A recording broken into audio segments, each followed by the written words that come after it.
3904 ยางพันธุ์ดี RRIT 251 เปลือกหนาปานกลางต้านทานโรคได้ดีทรงผุ่มใหญ่เหมาะกับปื้นตีราบระยะการปลูกบ่ควรต่ำกว่า3 คูณ 5 เมตรส่วนยางพันธุ์ดี RRIT 3904 ใหญ่เร็วผลผลิตสูงต้านทานโรคเยี่ยมเหมาะที่จะปลูกในตีลาดชั้นเกษตรกรตีสนใจสามารถสอบถามเพิ่มเติมได้ตีการยางแห่งประเทศไทยจังหวัดแพร่โทร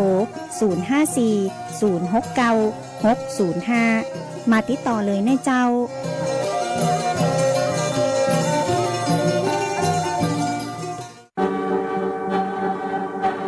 เฮ้เคยได้ยินคำว่าโกงนิดเดียวไม่เป็นไรป่ะโหคำนี้เอาไปตั้งแต่รุ่นแม่แล้วจ้าของฟรีไม่มีในโลกแต่ความโปร่งใสมีได้ถ้าเราไม่โกงเริ่มจากเรื่องเล็กๆไม่ลอกไม่แซงคิวไม่ใช้เส้นก็เทได้แบบไม่ต้องแอบเจนแซดยุคใหม่หัวใจไม่โกงสนับสนุนโดยกองทุนปปช.และสำนักงานปปช.ประจำจังหวัดแพร่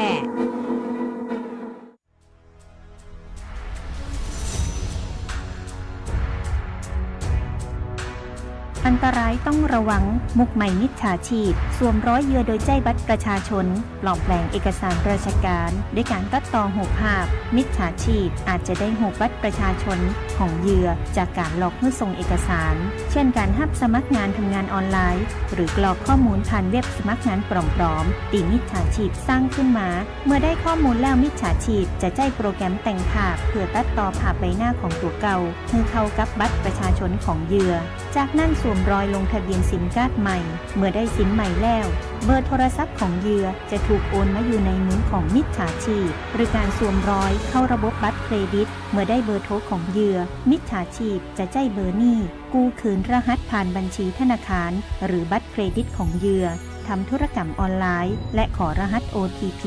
รหัสจะถูกส่งไปที่ซิมที่มิจฉาชีพถืออยู่มิจฉาชีพสามารถใช้รหัส OTP ทำธุรกรรมทางการเงินโอนเงินหรือซื้อของโดยที่เหยื่อบ่ฮู้ตัวบ่ดีฮื้อบัตรประชาชนกับผู้คนแปลกหน้าหรือลงทะเบียนไว้ในเว็บที่บ่น่าเชื่อถือมันตรวจสอบธุรกรรมการเงินและแจ้งธนาคารทันทีหากพบความผิดปกติเพื่อป้องกันความเสียหายบ่ดีเจือบอดีอู้บอดีโลกบอดีโอนเพื่อประชาชนปลอดภัยจากมิจฉาชีพด้วยความห่วงใยจากสำนักงานประชาสัมพันธ์ตี3กรมประชาสัมพันธ์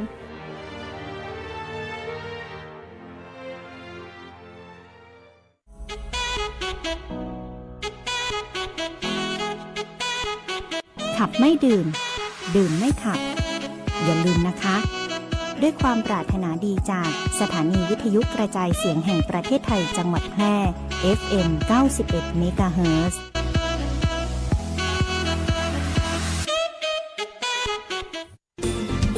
วิทยุแห่งประเทศไทยจังหวัดแพร่ FM 91 เมกะเฮิรตซ์ให้ความรู้คู่ความสุขเกียรติและความสำเร็จเกิดจากผลการปฏิบัติงานและปฏิบัติตัวของแต่ละคน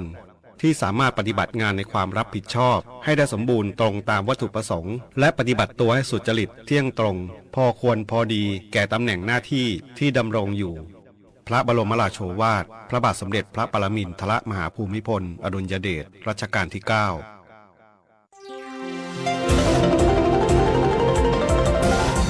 วิทยุแห่งประเทศไทยให้ความรู้คู่ความสุข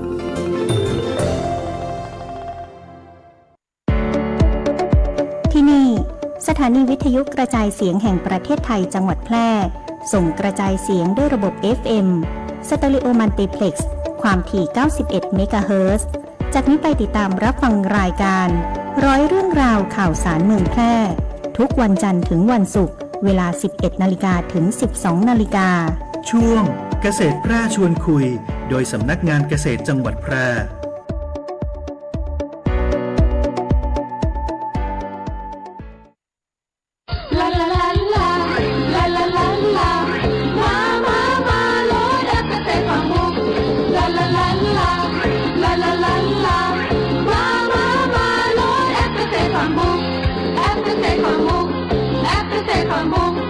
รับข้อมูลในครัวเรือนเกษตรกรแอปเกษตรฝั่งมุกแอปเกษ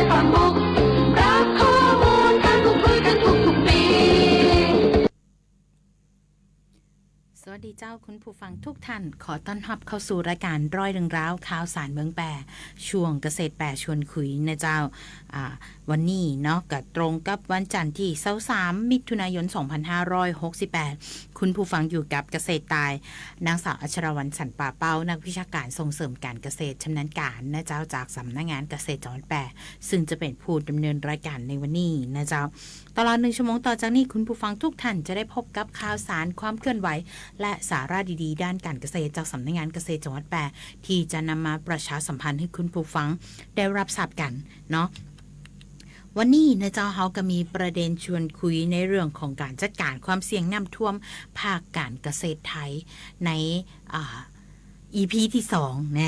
นะเจ้าเฮาเคยมีการอู้กันกันในเรื่องของการจัดการความเสี่ยงน้ำท่วมภาคการเกษตรไทยในพืชของข้าวแล้วก็พืชของพืชไร่กันไปแล้วนะเจ้าในช่วงของเดือนพฤษภาคมที่ผ่านมาเนาะในเดือนนี้นะเจ้าเฮาก็จะมาอู้กันในส่วนของพืชสวนเนาะเจ้าแต่ก่อนจะไปอู้กันถึง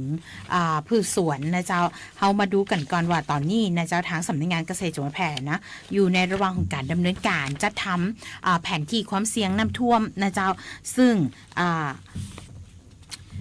ก็จะมีเนาะแผนที่ความเสี่ยงนี่นะเจ้ากระทั่งจังหวัดแปรนะเจ้าก็ได้มีการจัดทำขึ้นเพื่อที่จะเป็นการแจ้งเตือนพ่อแม่พี่น้องเกษตรกรในการประชาสัมพันธ์นะสำหรับเกษตรกรที่ทำการเพาะปลูกในพื้นที่ที่คาดว่าจะมีการเสี่ยงน้ำท่วมนะซึ่งเปิ้นก็มีสถิติออกมานะเจ้าว่าจะมีพื้นที่น้ำท่วมซ้ำซากบ่อยครั้งเนี่ยในจังหวัดแปรนี่มีตั้งแต่ประสบน้ำท่วมขัง 4-7 ครั้งในรอบ10 ปีที่ผ่านมานะจะมีการน้ำท่วมไป 4-7 เตือนะกับน้ำท่วมบ่เกิน3 ครั้งใน10 ปีนะเจ้าซึ่งของเฮานี่จะมี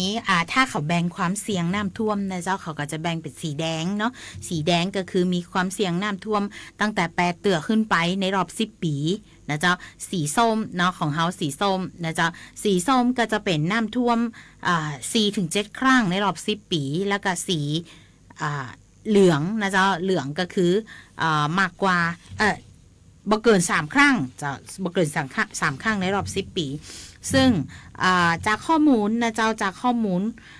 พื้นที่ที่เฮาพบเจอน้ำท่วมได้บ่อยแล้วก็เป็นพื้นที่น้ำท่วมซ้ำซากนะเจ้าในจังหวัดแปรเนี่ยจะมีทั้งหมด 130,000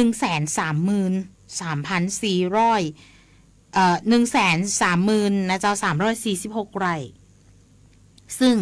แบ่งเป็นพื้นที่เด่นใจเนี่ย7,000 กว่าไร่นะเจ้าเป็นพื้นที่อำเภอเมืองแปรนี่ 62,000 กว่าไร่นะเป็นพื้นที่ร่องกว้าง 12,000 เกือบ200 ไร่นะเจ้าอำเภอร้องเนี่ย 4,600 กว่าไร่นะเจ้าวังชิ้นเนี่ยเกือบ300 ไร่อำเภอ2นี่ 8,000 เกือบ600 ไร่นะเจ้าสุเม่นนี่เกือบ 2,900 ไร่เนาะหนองมวงไคนี่ 6,000เกือบ200 ไร่นะเจ้าซึ่งทั้งหมดทั้งมวลเนี่ยถ้าจำแนกตามพื้นที่น้ำท่วมซ้ำซากบ่อยครั้งโดยประสบน้ำท่วม 4-7 ครั้งต่อปีต่อ10 ปีนะเจ้าก็จะพบว่าเป็นพื้นที่ของอำเภอเด่นใจนะเด่นใจในพื้นที่ของอำเภอแม่จั่วนะเจ้าเป็นพื้นที่นานะเป็นพื้นที่นาในอำเภอแม่จั่วนะเจ้าอยู่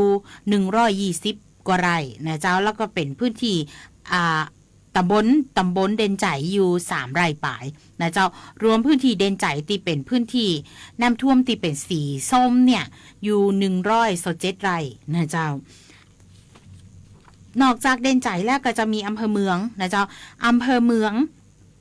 กระจายอยู่ทุกตำบลเลยนะเจ้าเป็นพื้นที่น้ำท่วมซ้ำซากเนาะเกือบ 10,000 ไร่นะเจ้าที่เป็นพื้นที่สีส้มนะแล้วก็อำเภอสูงเม่นเจ้าอำเภอสูงเม่นอยู่826 ไร่นะเจ้าซึ่งทั้งหมดทั้งมวลนี่ส่วนใหญ่จะเป็นพื้นที่นาข้าวนะนาข้าวนะเจ้าแล้วก็รองลงมาก็จะเป็นพื้นที่พืชไร่ แล้วก็พืชพักนะไม่ผลไม่ยืนต้นต่างๆนะเจ้าซึ่งวันนี้นะหลังจากที่ทางสำนักงานเกษตรจังหวัดแปรเนี่ยเปิดก็ได้มีหนังสือแจ้งไปยังทางอำเภอนะเจ้าคือทำการสำรวจนะเจ้าพื้นที่ตีเกษตรกรมีการไปเพาะปลูกทำการเกษตรในพื้นที่ดังกล่าวนี่นะเจ้าไปพอว่ามันเสี่ยงท่วมแต่ก็ตามตีแผนที่ที่เปิ้นบอกมาก่อนนะเจ้าหนึ่งเจ้าว่าบางทีเนี่ยแผนที่ภาพถ่ายดาวเทียมรวมถึงสถิติต่างๆอาจจะมีการขาดเคลื่อนได้นะเจ้าวันนี้เขาก็มีหนังสือแจ้งไปยังอำเภอเรียบร้อยแล้วนะเจ้าตั้งแต่ต้นเดือนพุ่นละนะคือเปิ่นสำรวจนะเจ้าเกษตรกรพ่อแม่พี่น้องเกษตรกรหลายๆท่านอาจจะทางอำเภออาจจะไปสอบถามนะสอบถามเรียบร้อยแล้วนะเจ้าทีนี้มาพอเฮาต่อนะเจ้าในเรื่องของการจัดการความเสี่ยงน้ำท่วมภาคการเกษตรไทยเนี่ยสาเหตุที่มันมีการจัดการน้ำท่วมภาคการเกษตรไทยก็คือว่าหลังจากที่เขามีการน้ำท่วมใหญ่ในปีที่แล้วนะตั้งแต่สิงหานะเจ้าสิงหากรกฎาอย่างนี้นะเจ้ามันมีพื้นที่ทั้งการเกษตรหลายๆแห่งเนาะได้รับความเสียหายอย่างหนักโดยเฉพาะพื้นที่นากับพื้นที่พืชไร่นะกระถูกน้ำท่วมขังจนพืชนั้นยืนต้นตายแล้วก็บางทีอาจจะล่มหลาบไปนะเจ้าซึ่งสะท้อนให้หันในเรื่องของความเปราะบางของภาคการเกษตรไทยตีจะต้องเผชิญกับอุทกภัยสภาพอากาศตีมีการแปรปรวนรวมถึงฝนตกหนักขึ้นนะเจ้าซึ่งกะ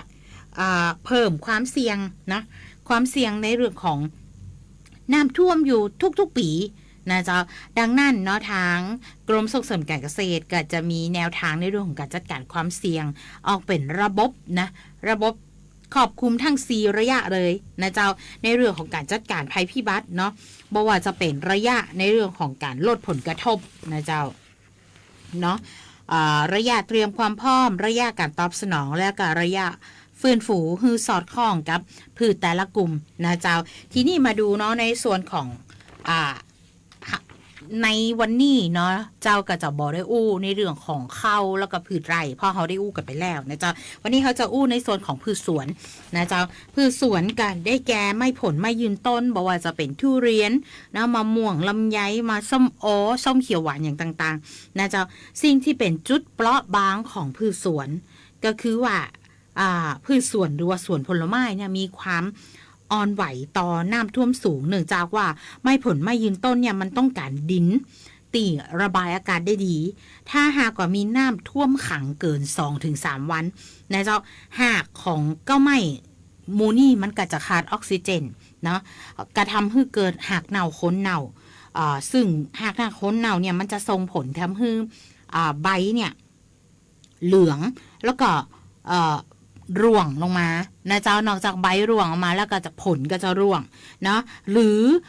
ทั้งต้นเนี่ยอาจจะมีการสุดโทรมลงแล้วก็ยืนต้นตายในที่สุดระดับความทนทานต่อน้ำท่วมของไม้ผลแต่ละชนิดก็มีความแตกต่างกันออกไปนะเจ้าบางไม้ผลบางชนิดเนี่ยอ่อนแอมากเลยอย่างเช่นมะละกอนะมะละกอน้ำท่วมกำเดียวก็ตายนะเจ้ารวมถึงมะหนุนนะเจ้ามะหนุนเนาะมันหนุนตีเป็ดเก้าน้อยนะสตอเก้าน้อยนะบ้านเฮาบ่ค่อยมีการปลูกสตอเนาะมะละกอนะขนุนอ่อนนะเจ้าเนาะตีมันปลูกใหม่ๆเนี่ยมันเป็นผลเป็นไม้ผลตีอ่อนแอนะเจ้าอาจจะตายได้ถ้าถูกน้ำท่วมขังเพียง24 ชั่วโมงก็คือภายใน1 วันนะ1 วันถ้าเกิดว่ามันหนุนมาเตดอย่างอี้โดนน้ำท่วมเนี่ยอาจจะตายได้นะเจ้าสำหรับกลุ่มตีเพาะจะทนได้น้อยหนึ่งก็ยังเป็นพวกกล้วยน้ำว้าส้มเขียวหวานทุเรียนมะม่วงมะนาวนะขนุนตีใหญ่ๆแล้วเนี่ยยังพอตีจะทนน้ำท่วมขังได้นานประมาณ 3-5 วันก่อนตีจะเริ่มยืนต้นตายในคณะตีกลุ่มตีมีความทนทานได้ดีกว่าเพิ่มขึ้นมาแหมน้อยหนึ่งก็คือในเรื่องของชมพู่นะเจ้าละมุดพุทรามะขามมะเป้าเนี่ยอาจจะทนน้ำท่วมขังได้ 7-15 วันนะแต่ถ้าว่าเกินกว่านั้นก็จะเริ่มเสียหายรุนแรงนะเจ้านอกจากนี้สภาพน้ำตีท่วมขังก็จะมีผลนะเจ้าถ้าว่าน้ำเนี่ยมันไหลนิ่ง หน้ามันนิ่งเนาะบ่ไหลเนาะแล้วก็สกปรกเนี่ยก็จะเร่งทำให้เกิดโรครากเน่าขนเน่าได้ง่ายแล้วก็จะลุกลามไปได้เร็วเนาะไม่ผลบางชนิดนะอย่างเช่นมะม่วงเนี่ยอาจจะบ่แสดงอาการในเรื่องของใบเหลืองหรือใบร่วงแต่ว่ามันจะค่อยๆตีจะยืนต้นตายไปทั้งตีใบมันยังเขียวอยู่เต็มต้นนะเจ้าเพราะว่าระบบรากเน่าเสียหมดแล้วแต่ว่าเฮายังบ่ทันสังเกตเนาะบางผืชเนี่ยก็ต้องดูแลดีๆหน่อยนะเจ้าที่นี่ผลกระทบนะเจ้าการลดผลกระทบเนาะการลดผลกระทบในระยะของการลดผลกระทบเนี่ยมันเป็นการป้องกันนะความเสียหายล่วงหน้านะเจ้าก็คือเป็นการเตรียมการระยะยาวตีจะสามารถช่วยลดความสูญเสียต่อสวนไม่ผลได้เมื่อเกิดน้ำท่วมนะเจ้า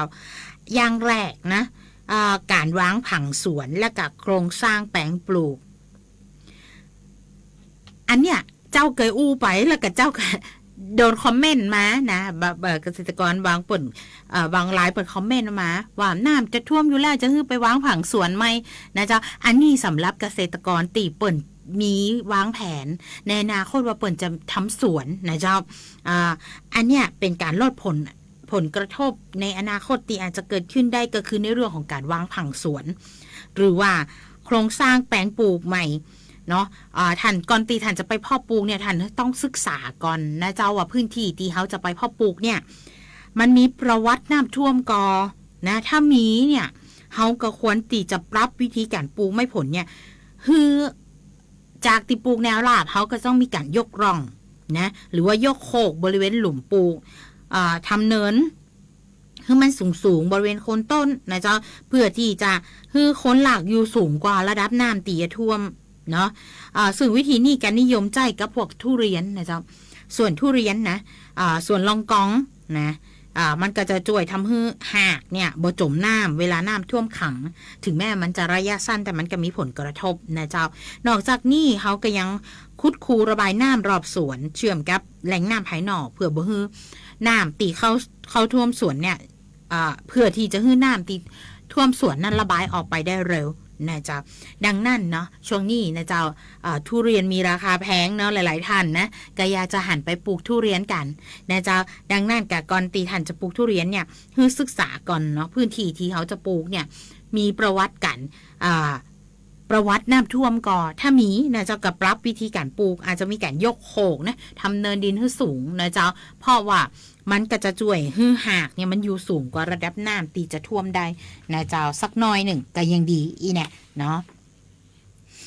อันที่สองเจ้านอกจากที่วางผังสวนแล้วเนาะก็จะต้องท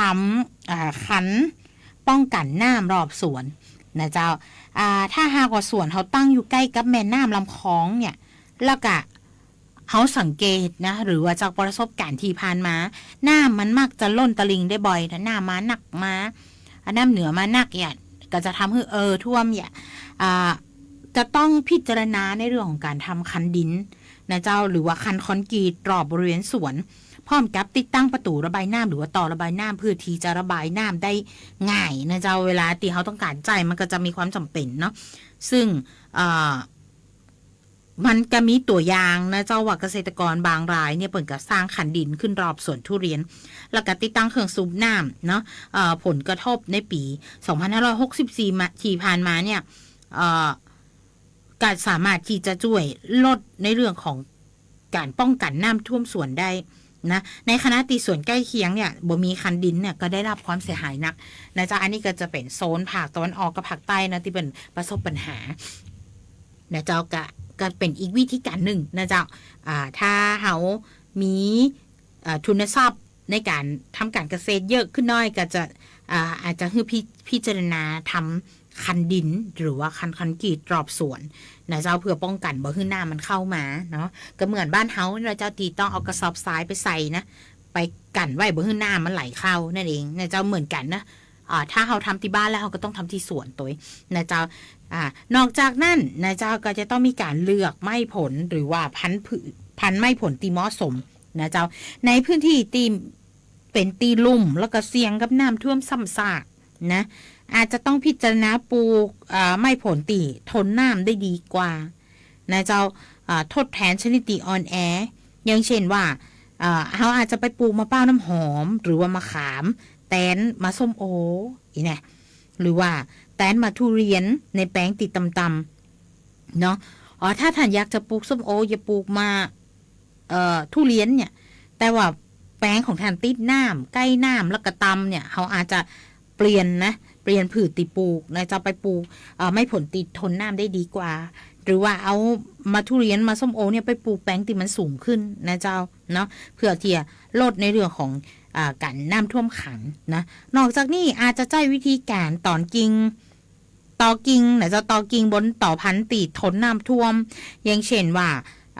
มะม่วงเนี่ยบางสายพันธุ์ก็จะมีการทนทานต่อน้ำท่วมขังได้นะเขาก็เอาไปต่อกิ่งเอาพันธุ์อื่นๆที่เขาอยากจะกินเนี่ยไปต่อในต้นพันธุ์ที่มันทนทานและเจ้าเพื่อที่จะเพิ่มโอกาสรอดถ้าหากว่ามันมีน้ำท่วมนอกจากนี้ก็ยังต้องผสมผสานการเพาะปลูกพืชหลายๆชนิดในส่วนเดียวกันนะเจ้าแนะนำให้ทำเป็นส่วนผสมเนาะเพื่อที่จะช่วยกระจายความเสี่ยงแทนที่เขาจะปลูกพืชชนิดเดียวทั้งหมดเราเวลาเกิดความเสียหายมันจะเสียหายยกแปลงนะเจ้าก็เปลี่ยนมาเป็นปลูกแบบผสมผสานเนาะเพื่อที่จะเพิ่มโอกาสรอดถ้าหากว่ามีการเกิดน้ำท่วมขึ้นซึ่งจากสถิติของจังหวัดแปรเนี่ยถือว่าค่อนข้างที่จะเยอะเลยทีเดียวในเจ้าในส่วนของไม่ผลเนี่ยเนาะจากสถิติที่ผ่านมานะเจ้าไม่ผลไม่ยืนต้นนี่ไม่ผลนี่250นะบวกนี่68นะ70เอาตีไป70บวก250เป็น300ปลายบวกไม่ยืนต้นแหมน่าจะถือว่าค่อนข้างที่จะเยอะเลยทีเดียวในส่วนนี้นะเจ้าพอมันเยอะปุ๊บเนี่ยพื้นที่เนาะท่านก็จะมีความเสียหายเยอะขึ้นเนาะอันนี้ก็เป็นความเสี่ยงนะเจ้าเป็นความเสี่ยงของบ้านเฮาส่วนใหญ่นะเจ้าส่วนใหญ่เนี่ยจะมีในพื้นที่ของอำเภอเมืองแปะนะส่วนใหญ่จะเป็นอำเภอเมืองแปะนะเจ้าตีจะมีพื้นที่น้ำท่วมซ้ำซากเยอะนะเจ้าบอกว่าจะเป็นบ้านเดอะกันเดอร์บ้านทินนะบ้านทินนี่48 ไร่นะเจ้า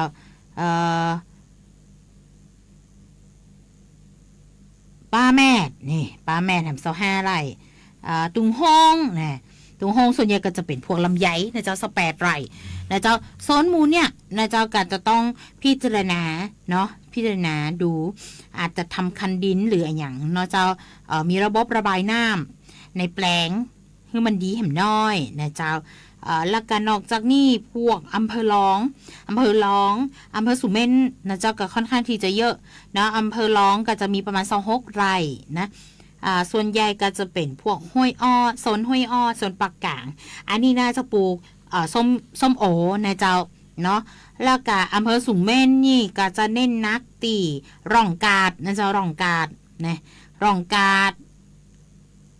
พระหลวงอย่างโซนติดน้ำมันเราอย่างนี้นะเจ้าบ้านกวาง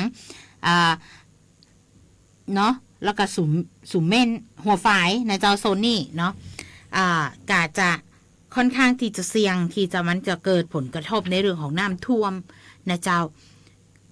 แล้วก็ตีหน้าเป็นห่วงแหมตีหนึ่งซึ่งก็คือโซนเมืองหม้อก็มีนะเจ้าเมืองหม้อแล้วก็โซนบ้านหินนี่น่าสนใจมากในส่วนของน้ำท่วมซ้ำซากเพราะว่าบ้านหินเมืองหม้อโซนนี่น่าจะเป็นน้ำท่วมตีได้มาจากการน้ำปลาไหลหลากมากกว่านะเจ้าเพราะว่าโซนน้ำยมกับได้อยู่เส้นนั่นนะเจ้าบ่ได้ใกล้น้ำยมอันเนี้ยก็จะได้รับผลกระทบเหมือนกันน้ำท่วมตีบอกนี่ก็คือรวมถึงน้ำปลาไหลหลากหรือน้ำที่ไม่กันขึ้นมานะเจ้าจากสถิตินะเจ้าเนาะทีนี้ในเรื่องของการลดผลกระทบเฮาอู้ไปแล้วต่อไปเฮาอู้ในเรื่องของการเตรียมความพร้อมนะเจ้าระยะเตรียมความพร้อมเป็นระยะที่มีการเตรียมตัวก่อนภัยจะมาถึงนะเจ้าซึ่งก่อนน้ำท่วมรวมถึงระหว่างตีน้ำท่วมเหมือนกันแต่ว่ายังบ่ขึ้นสูงมากเนี่ยพ่อแม่พี่น้องเกษตรกรชาวสวนไม่ผล ก็สามารถที่จะเตรียมพร้อมที่จะช่วยชีวิตต้นไม้ของเฮาได้ตัวแล้วก็ลดความเสียหายที่จะเกิดขึ้นตัวนะเจ้าเป้าหมายในระยะนี้ก็คือเป็นการลดการสูญเสียแบบฉับพลันเนาะเตรียมพร้อมรับมือภัยอย่างมีประสิทธิภาพนะเจ้าซึ่งระยะนี้นะเจ้าก็จะต้องมีการติดตามข้อมูลความเสี่ยงรวมถึงการเฝ้าระวังการแจ้งเตือนล่วงหน้านะเจ้าหลายๆพื้นที่เนาะก็จะมีการแจ้งข้อมูลโดยเฉพาะของกรมอุตุนิยมวิทยาที่เปิ่นจะได้มีการประกาศออกมาว่าในระยะนี้ฝนตกหนักนะในพื้นที่ใดพ่องอย่างอีนะเจ้าเขาต้องติดตามเฝ้าระวังอย่างใกล้ชิดนะเจ้ารวมถึงหน่วยงานราชการต่างๆที่มีการประชาสัมพันธ์ข่าวบ่ว่าจะเป็นใน LINE ใน Facebook หรือหอกระจายข่าวอย่างต่างๆนะเจ้าทีนี้เขาจะเตรียมตัวอย่างใดเนาะเขาจะต้องมีการจัดการก็ไหม้ของเขาก่อนแล้วก็ผลผลิตก่อนตีน้ำจะมาถ้าหากว่าเขาทราบข่าวว่าน้ำจะท่วมในพื้นที่ของเขานะเจ้าเขาก็ควรที่จะพิจารณาเร่งเก็บเกี่ยวผลผลิตตีซุกหรือว่าเก็บเกี่ยวได้ทันทีนะบ่ฮือมันมีผลหรือว่าผลผลิตตีเหลือตีขาต้นเพราะว่าถ้าหากเขาปล่อยให้มันขำเก้าไว้เนี่ยเวลาก็ไม่ไอเฮาน้ำท่วมเนี่ยมันจะทำให้ก็ไม่เฮารับภาระหนักนะเจ้า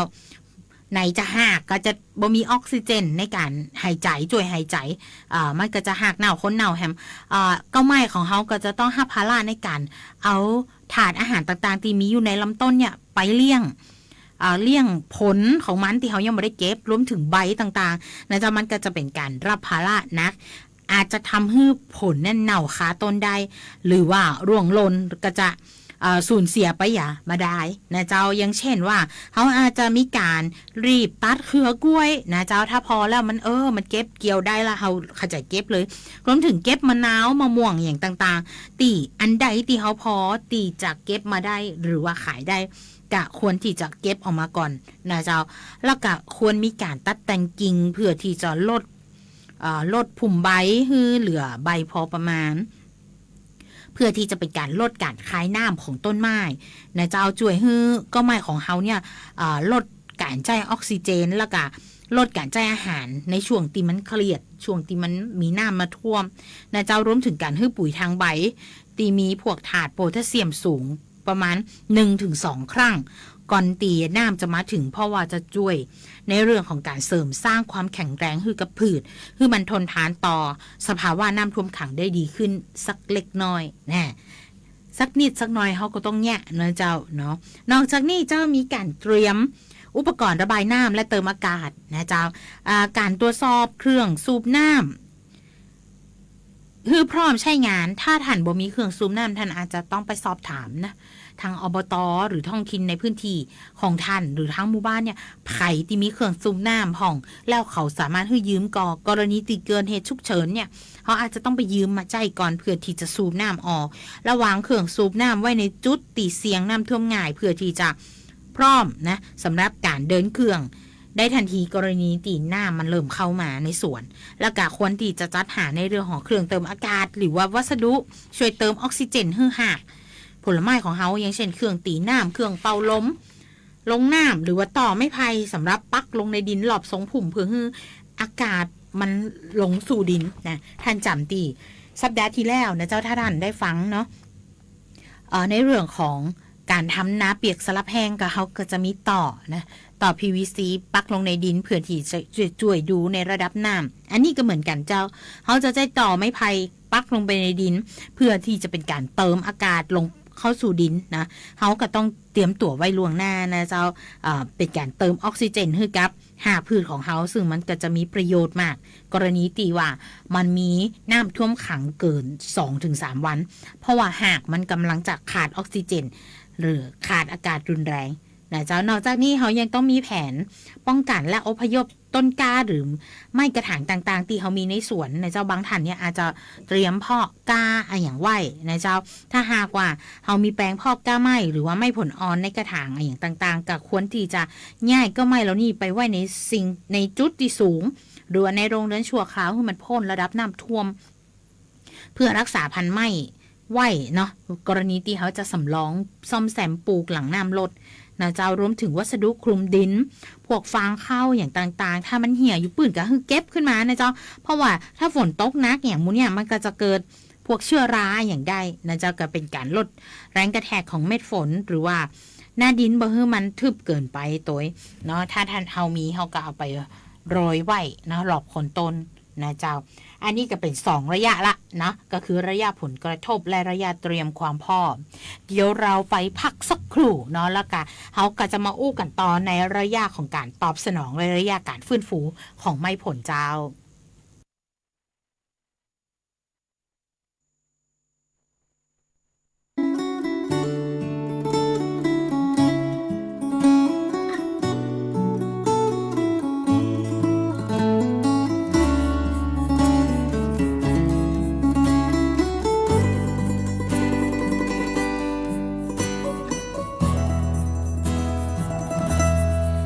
ท่านกรรมเทพคงเกลียดขี้หน้าแล้วใช่ไหมเกิดความรักครั้งใดบ่เคยได้ลุ้นอยากจะเจอเนื้อคู่แต่ดันไปเจอเนื้อตุนโดนเขาต้มเสร็จจนเกือบ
ธนาคารอาคารสงเคราะห์มีสลากชุดนาคราชฝาก 1,000 ลุ้น 2 ล้านลุ้น 50,000 ลุ้น 5,000 และเลขท้าย 2 ตัวเลขท้าย 2 ตัวรางวัลที่ 1 ก็ได้รางวัลซื้อสลากได้ตั้งแต่วันนี้จนกว่าจะเต็มกรอบวงเงินลงทุน 100,000 รับผลตอบแทน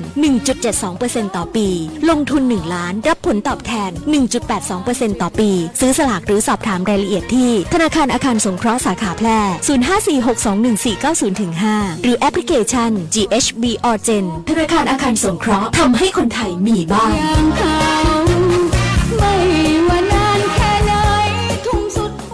ประกันไม่ใช่แค่เพียงธุรกิจที่เอามาขายคุณเพื่อเงินแต่ประกันเป็นการกระจายความเสี่ยงของคุณไปให้บริษัทประกันถ้าไม่เชื่อ งั้นลองฟังนี่ ผมชื่อประกรณ์มีบ้านอยู่1 หลัง อยู่มาวันหนึ่งแก๊สระเบิด บ้านผมก็หายไป คุณว่าใครจะรับผิดชอบให้ประกรณ์ถ้าเขาไม่ทำประกันทำประกันเถอะครับจะประกันไหนๆก็อุ่นใจเมื่อมีประกันคปภ.สำนักงานคณะกรรมการกำกับและส่งเสริมการประกอบธุรกิจประกันภัย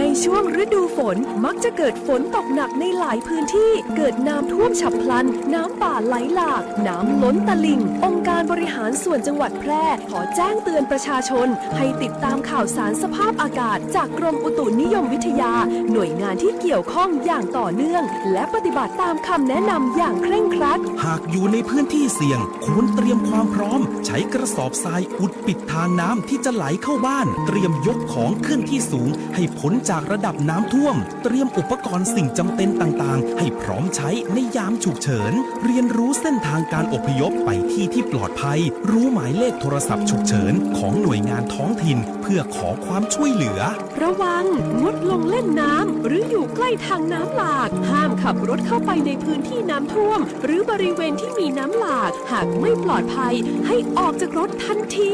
สอนให้เด็กเล็กรู้จักป้องกันตนเองขณะน้ำท่วมไม่ควรสัมผัสปลั๊กไฟหรือเครื่องใช้ไฟฟ้าเตรียมความพร้อมเฝ้าระวังตลอดเวลาหากเกิดภัยพิบัติภาวะฉุกเฉินแจ้งสายด่วนปพ1784หรือแจ้งข้อมูลอบจ.แพร่โทร054-532-485ด้วยความห่วงใยจากองค์การบริหารส่วนจังหวัดแพร่ไม่เชื่อหนอไม่รีบหนอไม่โอนหนอไม่เชื่อหนอไม่รีบ ไม่เชื่อหนอไม่รีบหนอไม่โอนหนอทำจากนี้คาถาป้องกันภัยจากมิจฉาชีพที่มาพร้อมกับสปะกลโกงหลอกซื้อขายสินค้าหลอกให้ลงทุนหลอกยืมเงินหลอกให้โอนเงินหลอกให้กู้เงินหลอกให้กลัวหลอกว่ามีคดีความหลอกดูดเงินหลอกให้เรากดลิงก์เพื่อรับรางวัลอย่ากดลิงก์ที่แบดไม่งั้นจะแซดอย่างบ่อยนะครับอย่าลงเชื่อเพลิดใจไม่เชื่อหนอไม่โอนหนอตัดวงจรมิตรไปตัดวงจรมิตรตัดสายโจรออนไลน์ไม่เชื่อไม่รีบไม่โอนไม่เชื่อหนอไม่รีบหนอไม่โอนโครงการสร้างการรู้เท่าทันสื่อและสารสนเทศสำนักงานประชาสัมพันธ์ที่3กรมประชาสัมพันธ์ไม่เชื่อหนอไม่โอนหนอตัดวงจรมิตรไป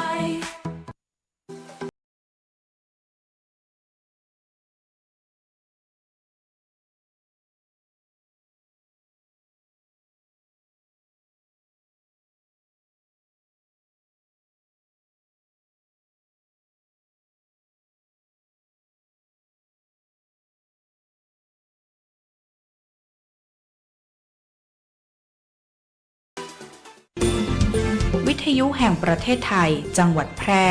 FM 91 เมกะเฮิรตซ์ให้ความรู้คู่ความสุขกลับเข้ามาสู่ช่วงที่2ของรายการร้อยเรื่องราวข่าวสารเมืองแปะช่วงเกษตรแปะชวนคุยนะเจ้าเฮาก็ยังมีประเด็นที่ยังกันต่อเนาะก็คือในเรื่องของการจัดการความเสี่ยงน้ำท่วมภาคการเกษตรไทยแต่วันนี้เฮาในเรื่องของไม่ผลไม่ยืนต้นนะเจ้าช่วงที่2นี่เขาก็จะมาต่อในเรื่องของระยะที่3ก็คือระยะตอบสนองนะเจ้าระยะตอบสนองนี่มันเป็นการบรรเทาผลกระทบในระยะวิกฤตนะเจ้า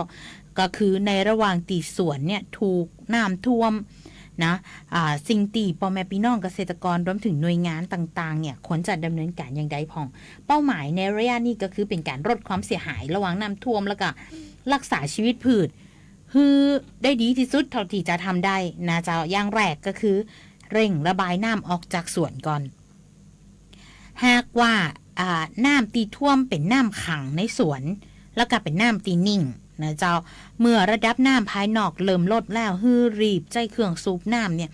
สูบน้ำออกจากสวนฮือเร็วที่สุดเท่าที่จะทำได้เพื่อลดระยะเวลาตีหากต้องขาดอากาศนะในระหว่างตีเขา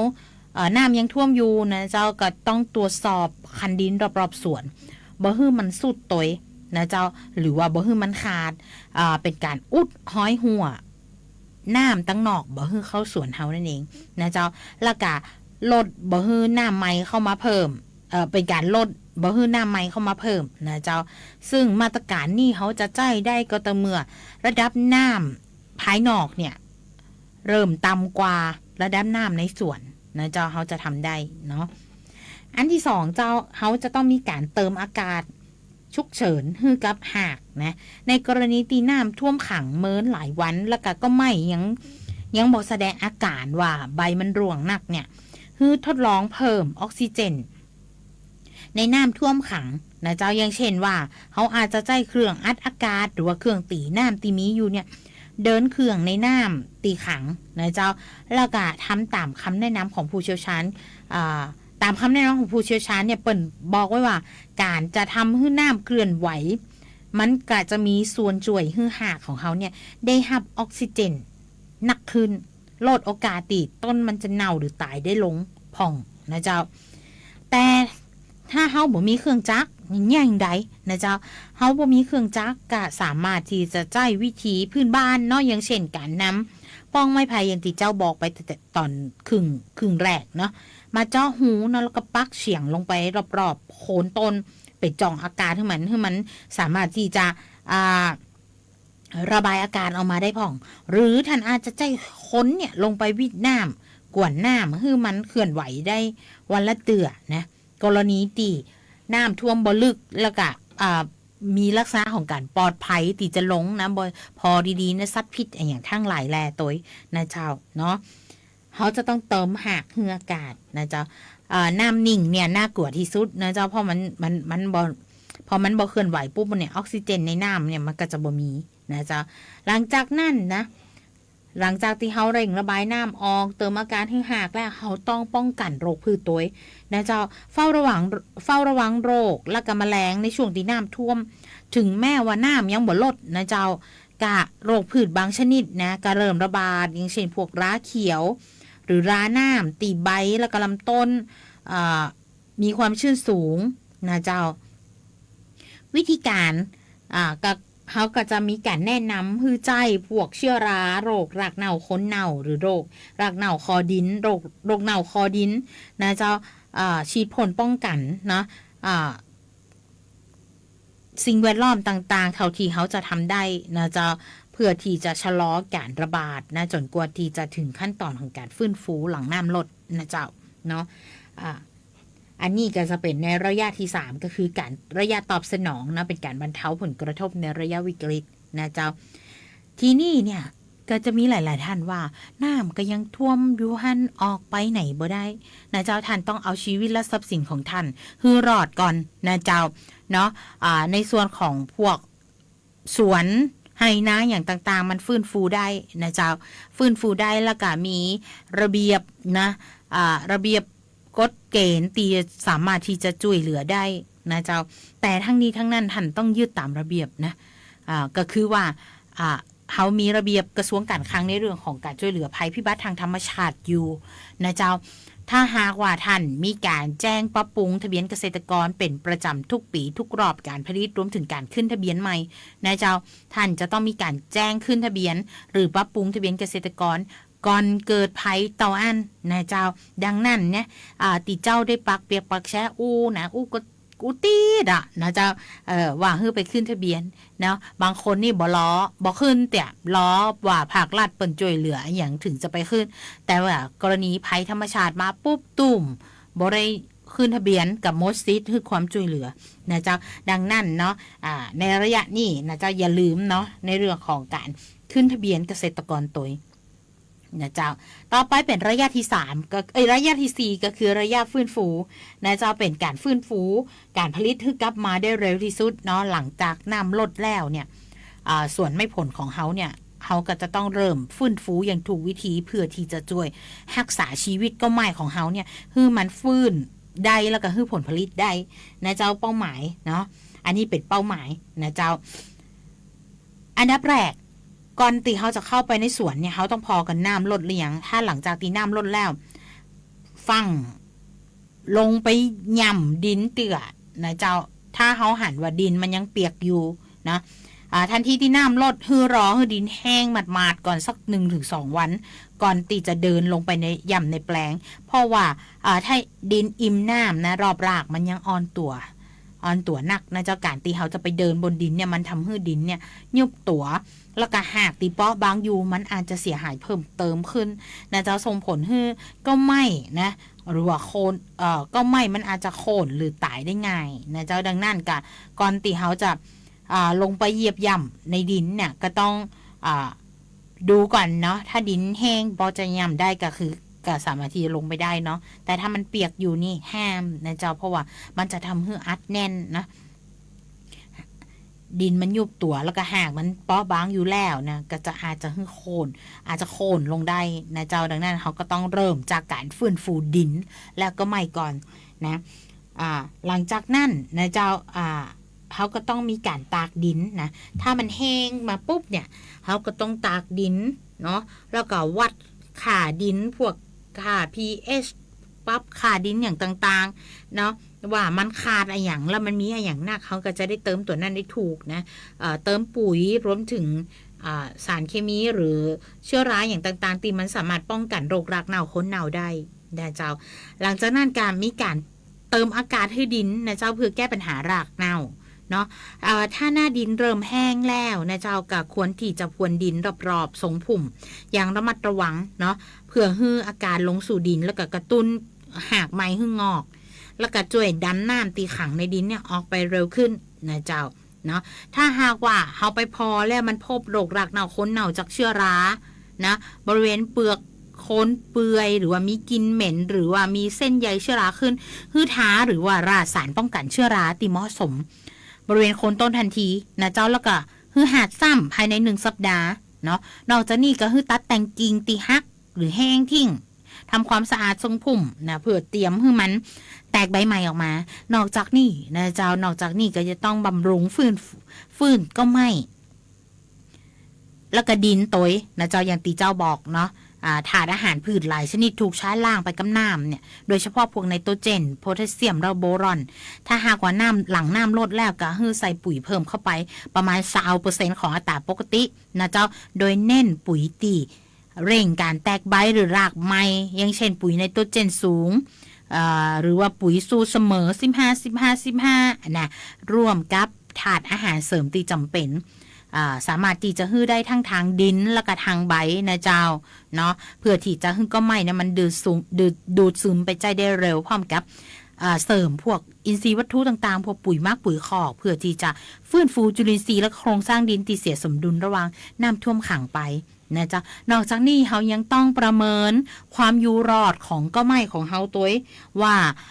หลังจากที่เฮาดูแลฟื้นฟูไป 2-3 สัปดาห์เนี่ยคือเฮาสังเกตเพราะว่าก็ไม่มันแตกใบอ่อนกอแตกใบใหม่กอเนาะถ้ามันมีใบอ่อนหรือใบใหม่เกิดขึ้นแสดงว่ามันยังอยู่รอดอยู่สามารถไปได้ต่อนะเจ้าแต่ว่าถ้าเก้าใดที่มันบ่แตกนะใบไม้กับบ่มีแล้วเก่าก็เหี่ยวลงติ๊กๆร่วงติ๊กๆแสดงว่าระบบรากอาจจะเสียหายเกินที่เขาจะเยียวยาแล้วดังนั้นก็จำเป็นที่ต้องโค่นต้นนั่นทิ้งแล้วก็เตรียมหาพันธุ์ใหม่มาปลูกในเจ้าทดแทนต่อไปเนาะถ้าเวลาเขาปลูกทดแทนเขาอาจจะถือโอกาสนี่นะปรับระดับแปลงนะอาจจะยกโคกนะยกเนินดินหรือยกร่องเพิ่มเพื่อสำหรับต้นใหม่เนาะสำหรับต้นตียูรอดนะเจ้าก็ควรที่จะดูแลต่อเนื่องไปแล้วก็หลังจากที่น้ำท่วมไปเนี่ยแล้วผลผลิตมันอาจจะลดลงในช่วงแรกๆนะเจ้าเขาอาจจะต้องมีการตัดแต่งผลทิ้งพองเพื่อบ่ให้ก็ไม่มันเครียดหรือว่าสุดเสริมมากเกินไปอันนี้ก็จะเป็นในเรื่องของ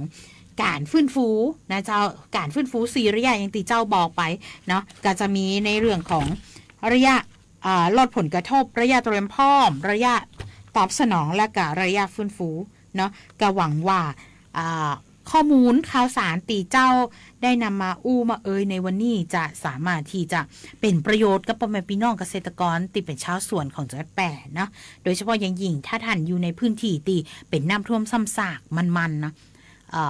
เกษตรกรเขานี่จะหู้ดีนะว่าปีไหนท่วมกี่เดือนนะเจ้า เนาะแล้วใน10 ปีที่ผ่านมานี่ท่วมไปแล้วกี่รอบนะจ๊ะพื้นที่ของท่านก็จะเป็นพื้นที่เสี่ยงนะเจ้ากะวันนี้เนาะน่าเสียดายเนาะเวลาของรายการก็ได้หมดลงแล้วกะเจ้าก็ต้องขอลาไปก่อนพบกันใหม่ในวันจันทร์หน้านะเจ้ากับรายการร้อยเรื่องราวข่าวสารเมือง8ช่วงเกษตร8ชวนคุยตั้งแต่เวลา 11 นาฬิกาจนถึงเวลา 12 นาฬิกาถ้าหากว่าคุณผู้ฟังท่านใดนะมีข้อสักถามข้อสงสัยข้อแนะนำด้านการเกษตรก็สามารถติดต่อไปได้ที่สำนักงานเกษตรจังหวัดแปร่หรือว่าสำนักงานเกษตรอำเภอใกล้บ้านท่านก็ต้องขอบพระคุณแฟนรายการทุกท่านนะที่รับฟังทางวิทยุทั้งทางออนไลน์นะเจ้าก็ต้องวันนี้ต้องขอลาไปก่อนสวัสดีเจ้าลาลาลาลาลาลาลาลามาโลดแอปเกษตรฟังมุกลาลาลาลาลาลาลาลามาโลดแอปเกษตรฟังมุกแอปเกษตรฟังมุกแอปเกษตรฟังมุกรับข้อมูลในครัวเรือนเกษตรกรแอปเกษตรฟังมุกแอปเกษตรฟังมุกรับข้อมูลการปลูกพืชกันทุกปีวิทยุประเทศไทยจังหวัดแพร่ 91 เมกะเฮิรตซ์